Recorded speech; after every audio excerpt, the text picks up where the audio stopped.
Okay, so picture this.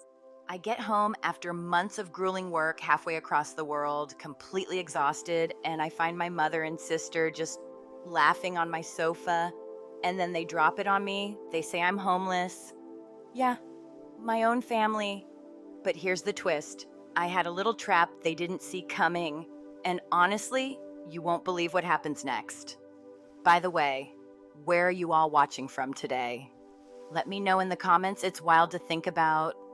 The flight back from the remote drilling site in Western Australia felt like it would never end. 34 hours crammed into recycled air. The kind of recycled air that makes every cough, every sneeze, every wail of a screaming child feel like it's drilling straight into your brain. I had spent the last 6 months living out of a reinforced shipping container, managing a geological survey team on a project that was equal parts isolating and exhausting. It was relentless. The days were long, the nights longer, and there was never really a moment to just breathe. I was physically beaten down. My back ached constantly. My muscles screamed for rest. My hair was a sticky, matted mess from weeks of dry shampoo and dust. Mental exhaustion was just as intense. Every decision, every calculation, every risk on that project had fallen squarely on my shoulders, and there was no one to share the load with. Even small mistakes could cascade into major setbacks, and at the end of each day, my brain felt fried, scrambled beyond repair. I'd been thinking about home constantly, about my condo, my sanctuary. It was a place I'd purchased with my first major bonus. All cash. A tangible reward for years of sacrifice, late nights, and endless calculations in the field. It was the one place on earth that was fully mine, where nothing could touch me, where I could finally relax and just exist without the weight of responsibility pressing down from every angle. All I could picture during the flight was that hot shower, the feel of my own bed, the soft sheets and the quiet, controlled environment I had painstakingly curated. I imagined the familiar beep of my building's garage as I keyed in my code, the gentle thrum of the elevator as it carried me to my floor, the comfort of that quiet, predictable space that I'd built entirely for myself. The anticipation was almost painful, a kind of longing that made the hours stretch even longer. I imagined parking my car well. Technically, the long-term service had done it for me, grabbing my duffel bag and finally sinking into the sanctuary that had been my escape from the chaos of work, the heat, the dust, the endless responsibility. And yet, beneath that anticipation, there was a subtle, nagging anxiety. Maybe it was the kind of anxiety that's been with me for years. The one that creeps in when you've been alone in harsh conditions and know that life can turn on a dime. I tried to push it away, to focus on the thrill of coming home, on the relief that awaited me.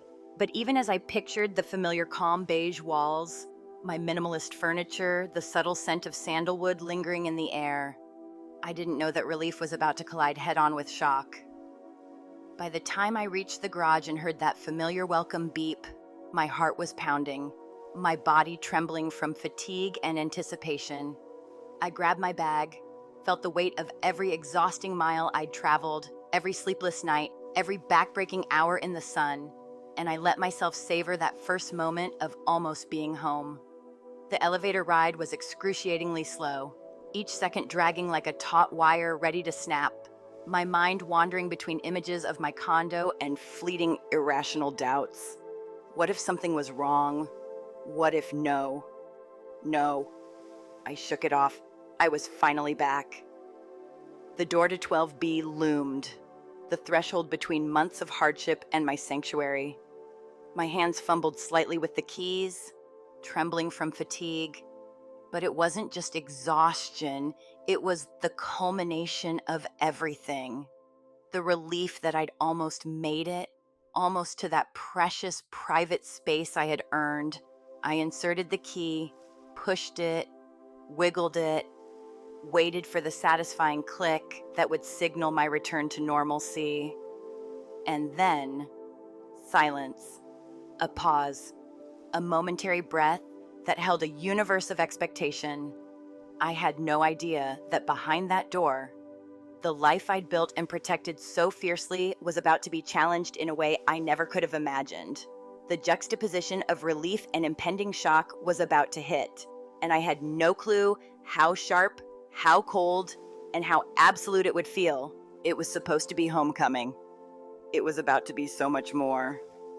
I finally reached my door, 12B, exhausted beyond belief, my hands trembling slightly as I fumbled with the keys. The first key slid in, but when I turned it, nothing happened. I tried again, pushing harder, thinking maybe the lock had seized up from disuse. Still, it wouldn't budge.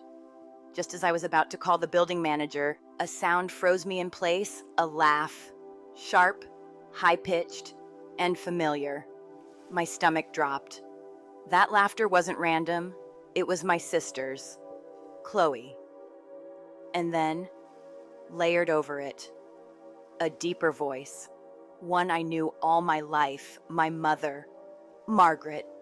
My pulse quickened, dread crawling along my spine. I pressed my ear to the solid wood. The laughter clearer now, unmistakable, invasive, mocking. My heart raced. No one should be in my home. I knocked, hard enough to startle them. Chloe, Mom, what are you doing in there? The lock is stuck. Silence, then a click, the deadbolt sliding back, the door cracked open, and there she was. Chloe, smirking, draped in one of my silk robes. "Oh, hi, Jane," she said, her tone oozing casual cruelty. "You're back early." My voice rose, disbelief mixed with anger. "What are you doing here?" "Chloe, why is the lock changed?" I pushed at the door, forcing her to stumble back. My duffel bag thudded to the floor as I stepped inside. But the space that was my sanctuary felt alien. The beige walls I'd chosen for calm, the minimalistic furniture I loved, gone. In their place, a garish pink that practically screamed, and cheap imitation furniture scattered around. The subtle sandalwood scent I cherished had been replaced by a heavy and cloying fruity perfume. And there, sprawled across my sofa, my mother, Margaret, feet up, wine glass in hand, acting as if she owned the place. "Well, look who it is," she said, taking a slow sip. "We were wondering when you'd show up." My voice rose. "What is going on? What have you done to my home, Chloe? What's all this stuff doing here?" Chloe drifted past me, tightening the belt of the robe she'd stolen. She flopped into an armchair, her face a mask of smug satisfaction. "Well, sis, things have been crazy," she said, waving her hand as if that explained everything. "Mark and I are splitting up. Total nightmare. I had nowhere to go." My brain tried to process this. A divorce that didn't explain why they were in my home. "I'm sorry, but that doesn't explain why you're here. Don't be such a drama queen." "Jane," Mom snapped, her wine hand gesturing toward me. "Your sister needed help. Real-world help. Not just flying off to play in the dirt and ignore your family." I flinched. "Playing in the dirt? Mom, I'm a geological engineer. That dirt.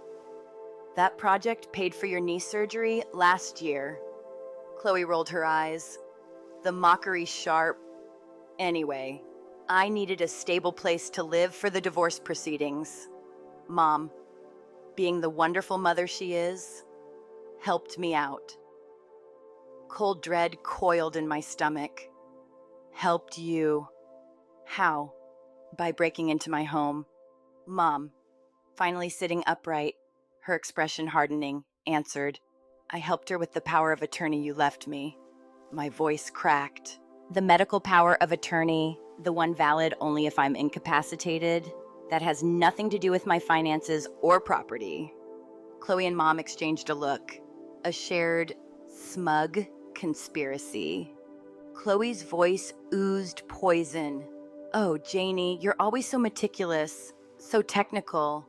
Mom knew you'd want to help, so she just signed the condo over to me to help with my divorce.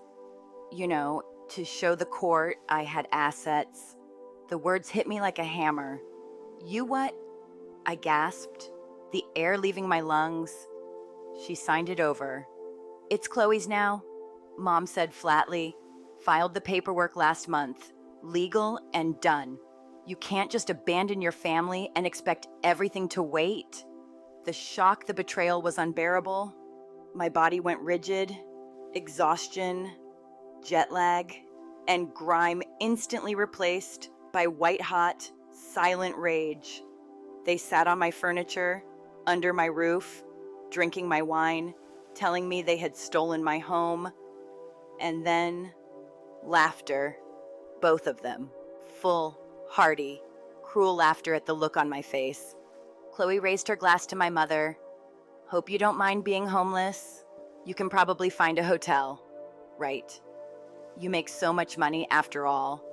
My world tilted, my own blood. The people I trusted most had just dispossessed me with a smile. The betrayal was sharper than any physical pain I could imagine. I froze in the desecrated foyer, mind racing, trying to process the audacity, the criminality, the utter casualness of it. They had called me homeless, laughed at it, my mother and sister. My heart pounded. The initial shock faded, replaced by a cold, hard focus. The same focus I'd learned on remote drilling sites when a critical piece of equipment failed, and I had 3 hours to prevent a catastrophe. They were still smiling, waiting for the explosion, for me to scream, to cry, to beg.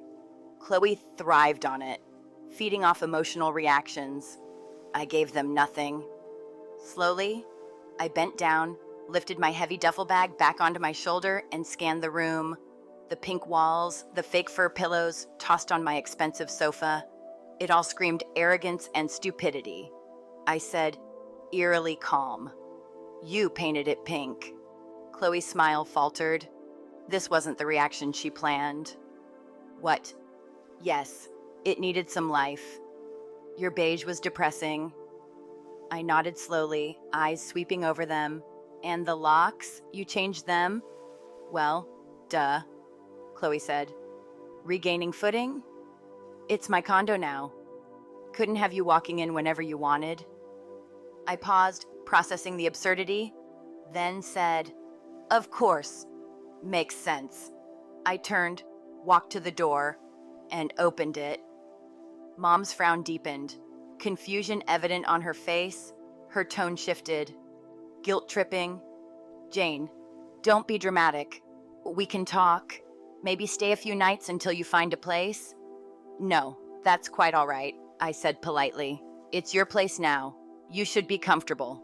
And with that, I walked out, closing the door quietly behind me, leaving the chaos, the betrayal, the pink walls, and the smell of alien perfume behind.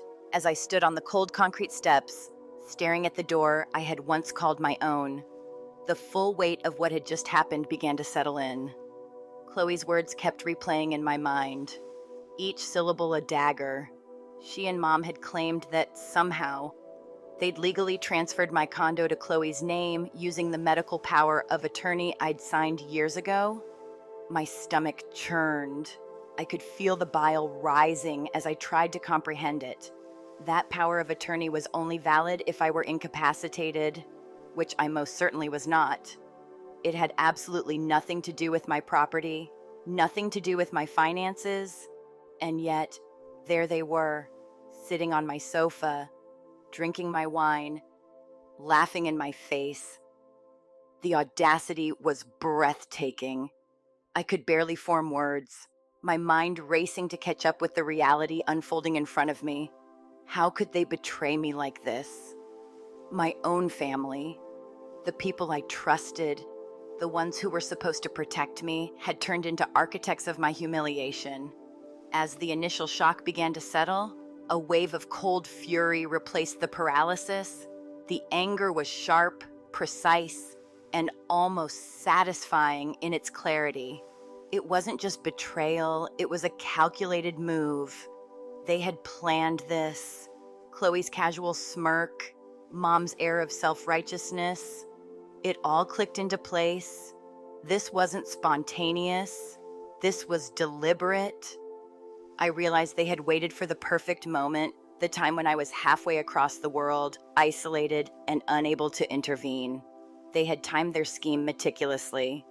I pressed my back against the stairwell wall, trying to steady my racing heart. I had to think. I had to be strategic. Losing control, screaming, crying. Chloe would have loved that. She thrived on emotional responses, feeding off my reaction like it was a game she was winning. I refused to give her that satisfaction. I forced myself to breathe, to focus, to channel that anger into clarity rather than chaos. My mind started running through every detail, every small thing that could be leveraged. They thought they had me trapped, but they had underestimated me. I had built a life of precision, of planning, of careful calculation. I wasn't about to let a pair of greedy opportunists undo it. They had used the document I had signed, my medical power of attorney, as a weapon, but that document in its very nature was limited. It had no authority over my condo. The realization hit me like a physical blow. They had committed fraud, and yet, in their arrogance, they hadn't considered the legal nuances, the loopholes, the fine print, the very rules I lived by. They had ignored it all. Their greed had blinded them to reality, and in that blindness lay my leverage. I could see it now. The precise moment they had thought they were clever, they had assumed my absence, my isolation, meant compliance. They had assumed I would be stunned into submission, but they had forgotten something fundamental. I always read the fine print. I always accounted for every detail, every contingency, and that meticulousness was about to become my weapon. I thought about every time they had manipulated me in the past, every guilt trip, every casual slight, every conversation where my sacrifices were thrown back in my face as though I were indebted to them for simply existing. They had operated under the assumption that my sense of duty, my sense of loyalty, would outweigh logic. They had assumed they could exploit my patience and my good nature, but I wasn't that person anymore. I could feel the cold logic creeping in, settling over the fire of my anger. I wasn't going to react impulsively. I wasn't going to give them the satisfaction of seeing me crumble. I needed a plan. I needed facts. I needed allies. And most of all, I needed to understand exactly how they had tried to manipulate the legal system. It wasn't just the power of attorney. They had orchestrated a scheme that relied on a combination of ignorance, manipulation, and sheer audacity. I ran through the possibilities, the evidence, the legal recourse I could take. My hands trembled slightly, but it wasn't fear, it was anticipation. They had made a mistake by underestimating me, by assuming that my absence equaled weakness. I could almost see their thought process, the smug satisfaction they felt in that moment, believing they had won, and it was glorious in a twisted sense to realize just how badly they had miscalculated. My mind replayed every conversation I had with Chloe over the past months, every message, every seemingly innocent exchange that now, in retrospect, took on a darker meaning. The pieces were falling into place. They had been planning this for months, maybe years.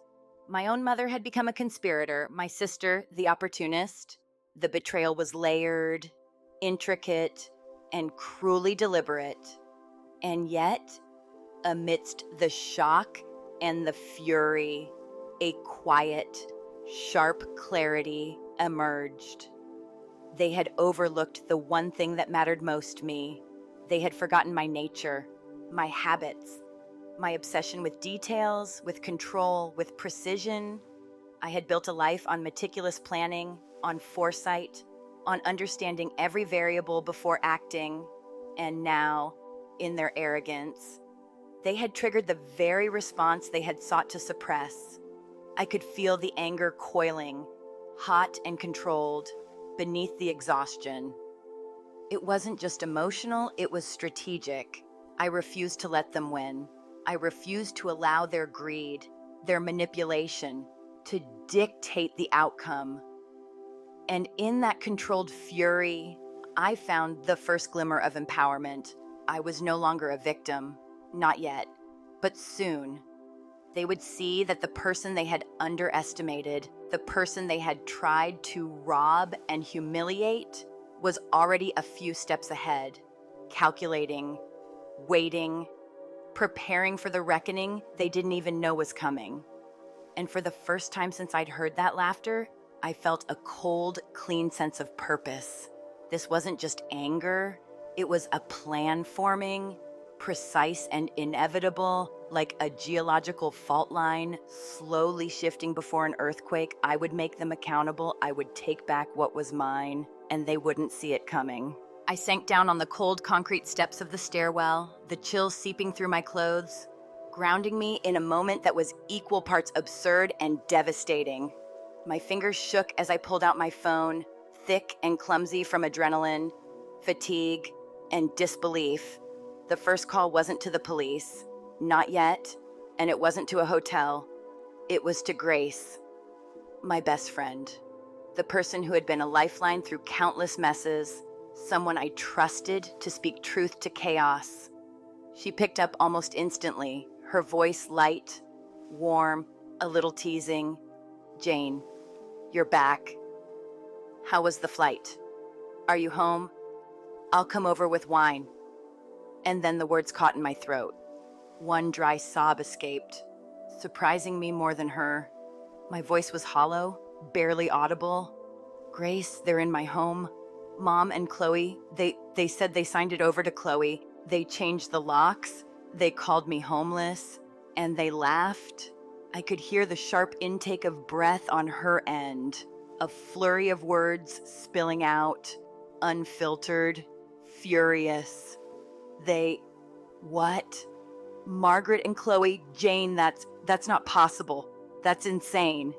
And in that moment, the weight of my anger started to rise. A sharp coil inside my chest. Grace was quick, her voice steady despite the shock. "Okay, stay right there. No, wait. You can't come to my place. You have the key. Go there now. And then you're calling Meredith. Not tomorrow, tonight. Meredith Vance, your lawyer." Her words were a lifeline, cutting through the panic and disbelief that had been threatening to swallow me. A flicker of steel returned to my spine, the anger sharpening into clarity. I nodded to myself. Even though she couldn't see me, I would call Meredith. I would take action. Grace continued, firm, unwavering. "They are bad people, Jane. What they did isn't just cruel, it's a crime. Don't you dare feel guilty or sad for 1 second longer. It's time to be angry." The sadness was still there, heavy and relentless, pressing down on my chest, but now it was accompanied by a precise, focused anger. A fire that wasn't about losing control, but about strategizing. I stood on the cold stairwell, taking in deep breaths, letting that mix of exhaustion and fury settle into a sound, sharp, clear lens. I could feel the way they had underestimated me, how they had assumed my distance and fatigue would equal compliance, that my absence would be my undoing. They had assumed I was just a passive entity, someone who would accept betrayal without resistance. And they were wrong. So very wrong. I let the thought anchor me I was still Jane. The meticulous, technical, observant Jane who always read the fine print, who always calculated her moves, who never let even the smallest detail slip. This was no longer about shock or disbelief. This was about focus, about strategy, about turning every ounce of betrayal, every ounce of cruelty into leverage. My mind began scanning the terrain, considering legal angles, contingency plans, potential allies, evidence, every misstep they had made, every miscalculation. Grace's voice was a grounding force as she walked me through the next steps, her calm, steady reasoning cutting through the spiral of panic that had threatened to take over. She reminded me that their cruelty, their manipulation, their laughter at my misfortune was all predictable, all exploitable if I maintained composure and patience. That anger I felt wasn't just reaction, it was power. It was energy waiting to be channeled.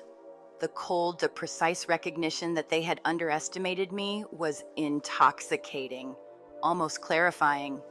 I would not let their hubris be the end of my story. I would transform it into the beginning of a reckoning. As I ended the call with Grace, the first long sob of release slipped out, but it wasn't defeat, it was acknowledgement of everything I had endured. The exhaustion still pressed against my body, but now it was mixed with a new kind of energy, a purpose. I straightened, adjusting the duffel bag on my shoulder, and began the descent of the remaining 11 flights of stairs. Each step measured, deliberate. The cool night air hit me as I emerged outside. The city around me quiet, unaware of a storm brewing within a single building, within a single life. My phone was already dialing Meredith's number before I fully realized it. My hand steady now, heart racing with anticipation rather than fear. Every betrayal, every manipulation, every ounce of greed and hubris my mother and sister had displayed was now data, fuel for the plan I was about to set into motion. I was no longer a victim, I was a strategist, and the game had just begun.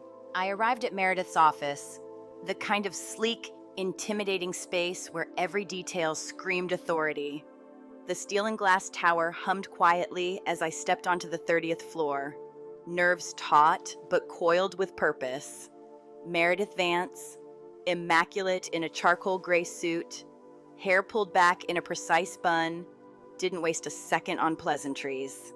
She gestured toward the coffee machine. "Coffee?" she asked, her tone casual, almost teasing. I nodded, grateful for the small grounding ritual. We sat at the massive glass conference table, and she opened a crisp folder. "I've been up since you called, Grace," she said, her eyes sharp. I pulled the preliminary title report. The transfer deed your mother filed and the original power of attorney you signed years ago. "I assume you have a copy of the one she used." I nodded, heart racing. The papers felt impossibly heavy in my hands. Meredith leaned forward, a thin smile playing on her lips. "What your mother and sister did is spectacularly stupid, almost beautiful, in a criminal sense." My stomach dropped. "Stupid?" I asked. "Incredulous. They've committed at least 3 major felonies by my count: forgery, wire fraud, and conspiracy to commit fraud. It's a trifecta of idiocy."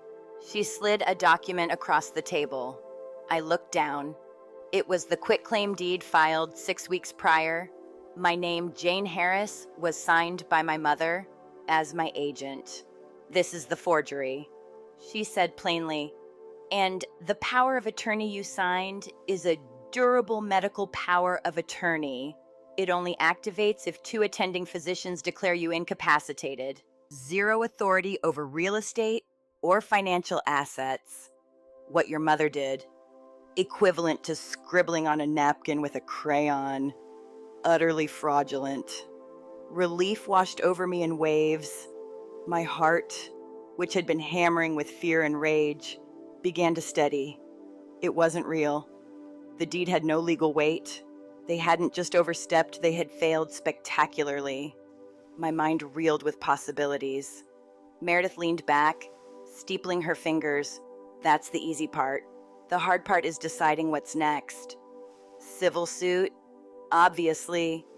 You'll be suing for damages, emotional distress, the cost of repainting, replacing furniture, legal fees, the works. But the criminal part is the interesting part. Jail, potentially, felony charges. This is where it gets really fun. My pulse quickened, adrenaline mixing with satisfaction. Meredith continued, sliding another paper across the table. This is Matthew, private investigator. I had him run a full background on Chloe's supposed divorce and her partner, Mark. Turns out, Mark's a con artist, 2 prior arrests for fraud, defaulted high-interest loans, a judgment against him from a failed wellness company, the divorce sham. He's moved in with Chloe, car in the guest parking, groceries being brought in together. They were planning to liquidate your condo, sell it fast for cash, and disappear, possibly to a non-extradition country. My stomach sank at the scope of their plan. Chloe hadn't just been a spoiled brat. This was predatory, calculated, and frighteningly clever. But they had underestimated me. Meredith's eyes flicked up at mine. We have 2 options. 1, we go loud. Police, immediate arrest. Civil suit filed messy. Public, fast. Option 2 is my preference. We let them think they're winning. We let them get comfortable. Matthew will gather additional evidence, photos, surveillance, affidavits from the notary who supposedly witnessed your mother sign. We build an airtight case. No trial needed. Total reckoning. I let her words settle. A slow smile creeping across my face. The anger from the stairwell. The betrayal. All crystallized into focus. They had laughed at me. They thought they were untouchable. Good. That anger would fuel everything. Meredith handed me my phone. Matthew's on full surveillance. I want to know when they breathe. Every move, every step. The trap was forming. She leaned forward, her eyes sparkling with a predator's thrill. Now, about the clever little oversight they made the thing they forgot. My grin widened. Go on.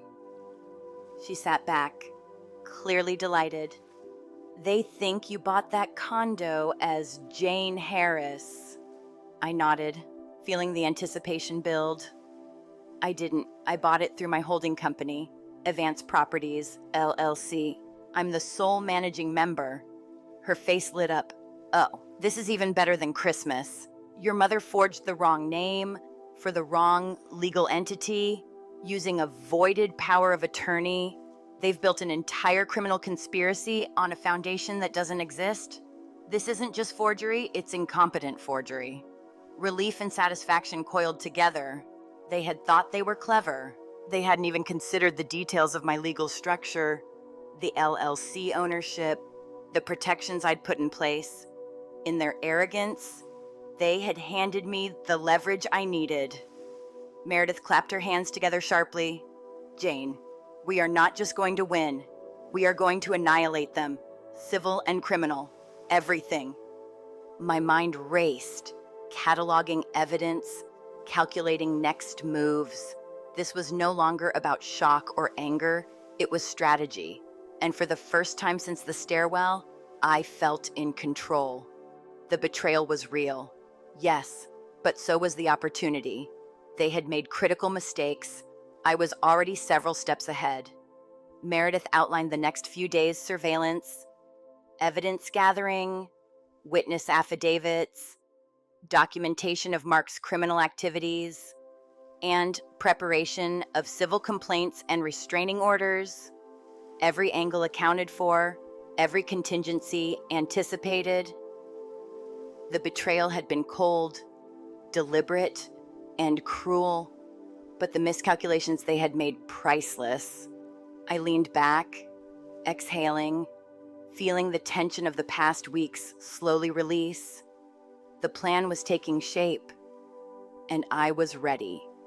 No one was getting away with this. Not Chloe, not Mom, not Mark. They had underestimated me, and now the game was mine.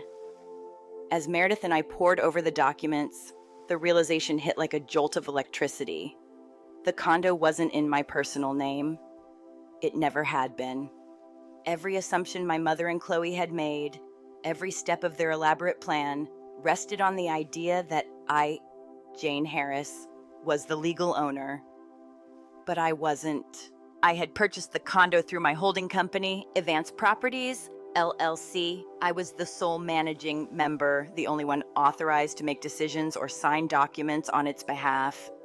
That deed my mother had filed, claiming to act on my behalf using the medical power of attorney, was completely ineffective.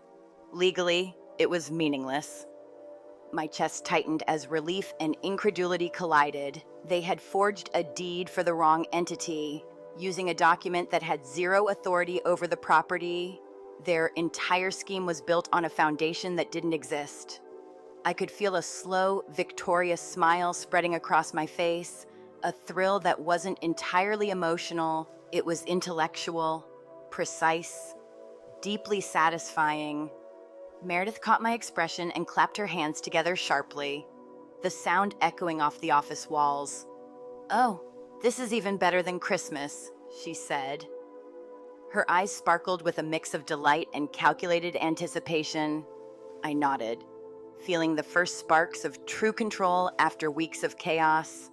The anger that had coiled inside me was now sharpened, focused, ready to be channeled into action.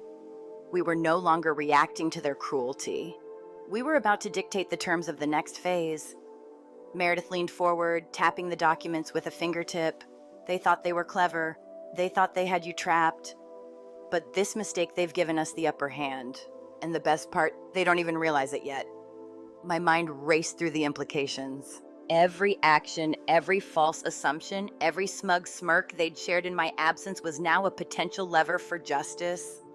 Every laugh at my expense, every cruel remark about being homeless was part of a chain they had forged themselves. And now, for the first time, the chain had become my tool, my strategic advantage. I thought about the months of planning they had invested, the deceit, the manipulation, the emotional games. It had all been meticulous in their minds, but they had overlooked a single, critical detail.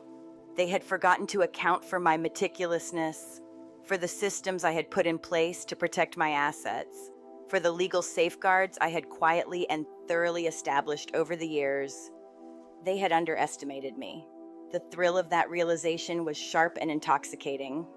I could almost hear Meredith's internal grin as she anticipated the chaos about to be unleashed.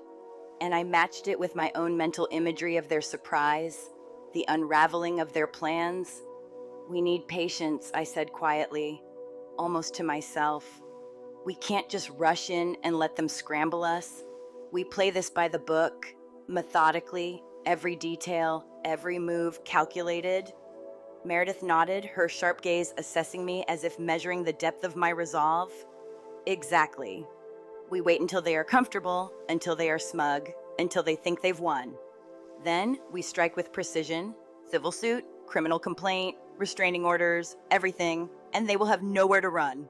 I leaned back in my chair, feeling the coiled energy of months of exhaustion and betrayal transform into something else, clarity. The kind of clarity that only comes when you see the full picture, when you recognize the mistake of those who thought themselves smarter than you. I replayed the stairwell moment in my mind, the cold night air, the trembling, the sob that had slipped from my lips. That moment of vulnerability had been real, yes, but it had also clarified the path forward. The anger, once raw and unfocused, had now been tempered by patience and strategy. Each heartbeat felt synchronized with purpose, each thought calibrated to the coming confrontation. Meredith tapped the file again, emphasizing a detail I hadn't fully appreciated yet. "Remember, Jane, this isn't just a legal opportunity. It's a psychological advantage. They believe they control the narrative. They believe they've forced you into submission. But we've flipped the board entirely. Their confidence is misplaced, and they will discover it in the most spectacular way possible." I allowed myself a small, private smile. The vision was clear, the confrontation, the revelation, the absolute shock. When they realized every assumption had been wrong, every move miscalculated, my mother and Chloe had laughed at me, mocked me, tried to steal what was mine, and in that very arrogance, they had handed me the tools to dismantle the entire scheme. It was beautiful in a cold though strategic way. I felt the adrenaline begin to mingle with the relief. My exhaustion momentarily forgotten as I imagined the sequence of events, the evidence in hand, the documentation airtight, the legal team poised, the private investigators' reports ready. Every detail would unfold exactly as it should, and the satisfaction, that quiet, intoxicating anticipation of seeing their faces when it all came crashing down, was almost overwhelming. I let the thought linger, building the patience and composure I would need, internalizing the plan, mentally rehearsing every step, every word, every revelation. This was no longer about shock, about rage, about being blindsided. This was about control, strategy, and the calculated execution of justice. And for the first time in weeks, I felt that surge of power, tempered by reason and preparation. That comes only from knowing the exact strength of your position, the absolute precision of your advantage, and the inevitable outcome of the carefully orchestrated plan I was now ready to set in motion. The afternoon air was heavy as we approached the condo, the building humming quietly around us, oblivious to the storm about to erupt inside. I walked in between Meredith and the sheriff's deputy she had arranged for the operation, the duffel bag slung over my shoulder like a shield. Each step felt measured, deliberate, every breath slow and controlled. I could already imagine the looks on their faces when reality hit, but I didn't speak, didn't rush it. When we reached the door, I knocked firmly, twice, then waited, letting the tension build. A muttered scuffle, annoyed voices. Then the door swung open to reveal Chloe, hair in a messy bun, face set in irritation. Her eyes widened as they registered me. Then Meredith, then the deputy in uniform. What is this?" she stammered, voice high-pitched, trembling with the first hints of panic. I didn't answer. I simply stepped past her into the foyer, letting the presence of Meredith and the deputy assert authority. The apartment felt alien to me, the pink walls, the cheap furniture, but for the first time, it was also a stage for justice. My mother was there too, perched on the new, hideous velvet sofa with Mark beside her, gaming controller in hand, still caught mid-disbelief. Their motions froze as their eyes took in the scene before them. Meredith opened her briefcase calmly and laid a thick stack of papers on the coffee table. "Margaret Harris, you are being served with a civil complaint," she said, her voice even but cutting. My mother's face went pale, her wineglass forgotten, trembling as she grasped at the edges of the papers. Chloe's hands hovered, unsure, her smugness evaporating. Meredith slid copies across for Chloe and Mark as well. "You are all named defendants," she said. The room was silent for a heartbeat, then confusion gave way to chaos. Chloe's lips parted, disbelief painted across her features. I don't understand," she whispered, glancing between Mark and Mom. I leaned forward slightly, calm but unyielding. "You do now," Meredith continued, her tone precise, slicing through their attempts at rationalization. "You are being sued for damages related to conspiracy, fraud, and forgery. Temporary restraining orders and an emergency eviction are included, and that's just the civil case." Chloe's laugh was sharp and thin, disbelief mingling with the panic that now began to gnaw at her confidence. "Criminal, you're crazy," she spat, backing up slightly. My mother sputtered, trying to regain control. "It's a family matter. You can't. This is ridiculous." But Meredith ignored them, pulling out another document with clinical precision. "This is a copy of the deed you filed. Margaret, as agent for Jane Harris. Legal. You say, let's check that against the actual title." She revealed the city registrar's latest record. "The condo is owned by Advance Properties, LLC, managed solely by Jane Harris. The deed you filed is meaningless." The color drained from their faces. and the air seemed to thicken. Chloe's eyes widened, her confidence crumbling. What? What's Avance? She gasped. My voice was low, deliberate, cutting through the panic. It's my holding company. The condo has been theirs for years. You've created a fraudulent deed for a property you never owned. Mark's jaw went slack as the implications sank in. Every strategy, every lie, every assumed advantage they thought they had evaporated in a heartbeat. The deputy stood silently but firmly, reinforcing the message that authority was now on my side.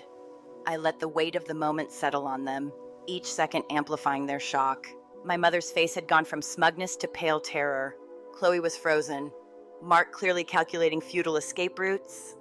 I felt the controlled satisfaction of seeing the truth hit, the unraveling of every assumption they had made, their laughter, their casual cruelty. The words they had spat at me in the past, they had all been predicated on a house of cards. And now, with patience and precision, those cards were tumbling. This isn't a game anymore, I said evenly, my voice cold, measured. You tried to steal from me, manipulate the law, and dismiss me. Now the consequences are real, and they're here. Meredith nodded subtly, the documents ready, the deputy poised. Panic radiated from them in waves, but it was too late. The unraveling was complete. They had counted on confusion, intimidation, and my supposed exhaustion. But I had anticipated every step, every miscalculation. The air was electric, thick with the tension of impending justice. For the first time in weeks, I felt a profound clarity, a sense of equilibrium. They were no longer in control. I was.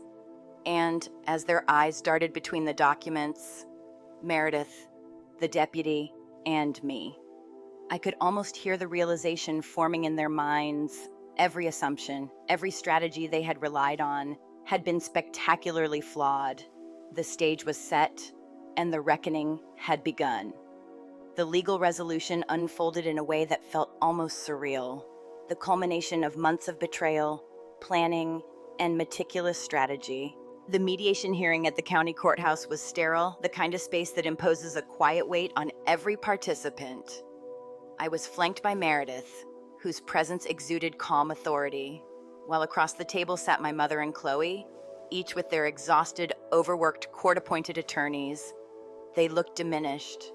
Their bravado evaporated under the scrutiny of the legal system. Chloe, stripped of her trendy clothes and makeup, looked thin and pale, eyes red-rimmed and darting, while Mom had aged visibly. Her shoulders slumped, face crumpled with stress and fear. The mediator, a tired man in a rumpled suit, addressed the room with measured patience. "Miss Harris," he began, "the district attorney's office has offered a plea agreement conditional on your full cooperation and satisfaction." Meredith slid a document across the table to each defendant. "It's simple," she said, precise and unwavering. "In exchange for pleading guilty to the felony charges, conspiracy to commit fraud for Chloe, forgery for Margaret, the DA is offering 5 years of probation, 1,000 hours of community service, and full court-ordered restitution." Chloe's lawyer let out an exhausted sigh. Restitution for what exactly, he asked. Meredith's smile was thin, controlled. The condo was never successfully transferred. "Yes, but the restitution covers the legal fees incurred by Jane Harris, the cost of changing locks, repainting, replacing furniture, and 2 weeks of lost wages managing this crisis. We've also included the security deposit for the low-income apartment you now presumably share." The silence was heavy. My mother whimpered, her voice trembling. "But we have no money. Mark is gone. Chloe's accounts are frozen. We're homeless." I let my voice remain calm, controlled, bedrock steady. "Is that the word you're looking for?" The mediator cleared his throat, a slight lift of tension in the room. "You laughed." "Mom," I said, leaning forward, voice cutting but not raised. "You sat on my sofa, in my home, and laughed at the idea of me being homeless. You encouraged Chloe's plan, signed your name to a lie. This isn't a family matter. It's a crime. Meredith nodded subtly, her calm focus amplifying the weight of my words. Chloe's head snapped up in panic. No, you're sending our mother to jail. I shook my head slowly. Firm. Probation. Yet jail. No. But a felony record. One that follows you, limiting every opportunity from here on out. The consequences are real. You avoided them your entire lives, until now. Mom's wail echoed through the room, but it was powerless against the authority of the law and the certainty of justice being served. The mediator explained the alternative: if Chloe or Mom refused the plea deal, the case would proceed to full criminal trial. Meredith's confident tone assured me the outcome would be decisive. Given the evidence, including Mark's confession, the fraudulent deed, and the notary affidavit, Chloe and Mom, faced with the immovable weight of consequences, signed the agreements. The quiet scratch of pen on paper sealed their fate, an almost anticlimactic sound compared to the months of tension and deceit. Once the legal matters were resolved, I turned my attention back to my condo, the sanctuary that had been violated and transformed into a spectacle of arrogance. The locksmith arrived promptly, installing a new high-security system that was overkill but gave me an unparalleled sense of safety. Grace orchestrated a weekend of restoration, turning the act of reclaiming my home into a physical and emotional cleansing. The garish pink walls were painted over in a serene ivory. The velvet sofa and cheap imitation furniture were hauled away to the curb. Every stroke of paint, every piece of discarded furniture was symbolic a reclamation of order, control, and personal dignity. Mark Boyd was extradited to Arizona, where he faced the multitude of charges from his past and the fraudulent schemes he had orchestrated with Chloe. He pled guilty, providing a detailed confession that implicated Chloe as the mastermind and Margaret as the willing accomplice. The district attorney moved swiftly, leveraging Mark's testimony, the notary's sworn affidavit, and the documented stupidity of the forged deed to ensure both Chloe and Margaret were formally charged. It wasn't a public, dramatic showdown. It was sterile, clinical, and brutally effective. Yet in its quiet efficiency lay justice served. I reflected on the broader impact. The ripple effect reached my extended family. Long silent observers of my mother's favoritism and Chloe's manipulations. I received awkward, fumbling calls of apology from aunts and cousins who had done nothing for decades. Those calls were small but significant, a tentative step toward acknowledgement and accountability. 6 months later, I was back on a plane, heading to a project site in Norway. But the departure felt different this time. My condo was secure, watched over by Grace, holding legal and enthusiastic keys. Meredith had restructured my LLC holdings, bundling my assets even more tightly, creating a fortress of protection around everything I had built. This time, I left not out of fear or escape, but by choice, with clarity and confidence in my foundation. The storm had passed, leaving behind the faint but distinct scars of betrayal, but also a profound relief, a sense of empowerment that comes from confronting adversity with strategy and patience. One evening, while video chatting with Grace from my new, comfortable work trailer, she held up a letter. It was from my mother. I paused. She handed it over. It was a check, $47,111, the first payment of the court-ordered restitution. On the back, a note in cramped, angry handwriting read, "I hope you're happy." I leaned back in my chair, taking it all in: the pink walls replaced, the velvet sofa gone, the condo restored, and the balance of justice finally aligned. I whispered to myself, almost in disbelief, I really am. For the first time in a long while, I felt the quiet satisfaction of true victory. My home, my career, my personal life, all intact, fortified by meticulous planning and the courage to confront betrayal directly. The foundation I had built for myself, both literally and figuratively, had been tested and had held. I had faced the ultimate act of familial treachery, set a trap, executed a strategy, and emerged with both justice and personal empowerment fully restored. Sitting back in my newly restored condo, the walls a calm, serene ivory, the sunlight spilling softly across the polished floors, I let myself finally exhale. The velvet sofa and the gaudy furniture were gone, replaced with pieces that felt like they belonged, that reflected the life I had built and fought to protect. For months, the weight of betrayal had hung over me like a storm cloud, and now, with each detail restored, each corner of my home reclaimed, the storm was slowly lifting. I thought about the measures I had put in place, locks upgraded, security systems installed, assets fortified through the LLC. Every precaution, every bit of foresight had paid off. The foundation I had built, both legally and personally, was unshakable. And for the first time in a long time, I felt the full, quiet comfort of control. There was no dramatic fanfare, no public announcement, just the steady, tangible reassurance that I was safe, my home secure, and my life once again my own. It was almost surreal to think back to the day I returned from Western Australia, exhausted, desperate, and confronted with the surreal vision of my family laughing in my living room, claiming the home as their own. The memory was sharp, the pain fresh in my mind, but now, over time, it had transformed into a lesson carved deeply into my consciousness. I had been tested in the harshest way imaginable betrayal by the people I had trusted most. My own mother and sister had attempted to dismantle everything I had built with a casual cruelty I had never imagined. And yet, here I was, stronger and wiser for it. The legal victories had restored not just my property, but also the balance of justice. Chloe and Margaret faced consequences that reflected the seriousness of their actions, felony records, restitution, probation, and a court-mandated separation from my life. Mark Boyd, their enabler and co-conspirator, was extradited and imprisoned, forced to answer for the web of lies and scams he had spun.